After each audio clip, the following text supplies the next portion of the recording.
First இந்த 6 nutrients ரெண்டா divide பண்ணலாம். ஒன்னு மேக்ரோ நியூட்ரியன்ஸ் அப்புறம் மைக்ரோ நியூட்ரியன்ஸ். மேக்ரோ நியூட்ரியன்ஸ்னா நம்ம பாடிக்கு அதிகமா தேவைப்படுது. மைக்ரோ நியூட்ரியன்ஸ்னா ஸ்மால் டோசேஜா கொடுத்தாலும் நம்ம பாடியை லாங் டைமுக்கு ஹெல்தியா வச்சுக்கும். மேக்ரோ நியூட்ரியன்ஸ் கீழே என்ன வருதுன்னா carbohydrates, proteins and fats. Micro nutrients கீழே vitamins and minerals. So first carbohydrates பாத்திரலாம். கார்போஹைட்ரேட்ஸ்னா மாவுச்சத்து.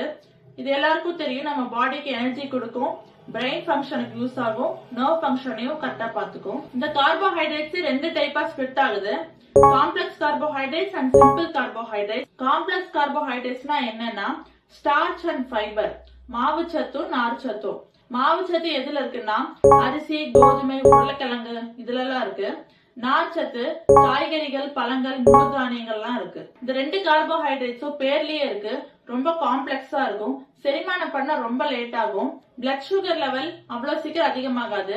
ஆனா சிம்பிள் கார்போஹைட்ரேட்ஸ்ல சீக்கிரமாவே செரிமானம் ஆயிடும், பிளட் சுகர் லெவலும் சடனா ஹைட் ஆயிடும். சோ என்னென்னு பாத்தீங்கன்னா glucose, fructose, refined sugars, sodas, இது எல்லாமே சிம்பிள் கார்போஹைட்ரேட்ஸ் தான். இதை டோட்டலா அவாய்ட் பண்ணணும். இது வரைக்கும் கார்போஹைட்ரேட்ஸ் என்னென்ன எடுத்துக்கணும்னு பார்த்தாச்சு. இனி எவ்வளவு எடுத்துக்கணும்னு பார்க்கலாமா? இது ஒவ்வொருத்தவங்க வெயிட்டை பொறுத்து மாறும். ஃபார் எக்ஸாம்பிள், உங்க body weight into 6 grams of carbohydrate. அதாவது நீங்க ஒரு 70 kg இருக்கீங்கன்னா 70 into 6 grams of carbohydrates equal to 420 grams. So one day ஃபுல்லா நீங்க 420 கிராம்ஸ் ஆஃப் கார்போஹைட்ரேட்ஸ் எடுத்துக்கலாம். டெய்லி இந்த 420 கிராம்ஸ் கார்போஹைட்ரேட்ஸ் நீங்க எடுத்துக்கிறீங்களா? எப்படி செக் பண்ணலாம்னா, நான் இப்ப அப்ராக்சிமேட்டா சொல்றேன், மோர் ஆர் லெஸ் முன்ன பின்ன வரலாம். 1 கப் ஆஃப் ரைஸ்ல 53 கிராம்ஸ் ஆஃப் கார்போஹைட்ரேட்ஸ் இருக்கு. 1 கப் ஆஃப் பொட்டேட்டோல 36 கிராம்ஸ் ஆஃப் கார்போஹைட்ரேட்ஸ் இருக்கு.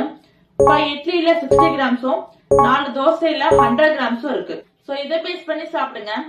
இன்னொன்னு, உங்களுக்கு கார்போஹைட்ரேட்ஸ் ரொம்ப கம்மியா இருக்குன்னா என்னென்ன ப்ராப்ளம்ஸ் வரும்னா, ரொம்ப லேசியா இருக்கும், எந்த வேலையுமே செய்ய முடியாது, கவனச்சிதறல் வரும், கான்ஸ்டிபேஷன் ப்ராப்ளம் வரும், அடிக்கடி தலைவலி வரும். சோ உங்க டெய்லி டயட்ல கார்போஹைட்ரேட்ஸ் வெரி வெரி எசென்ஷியல்.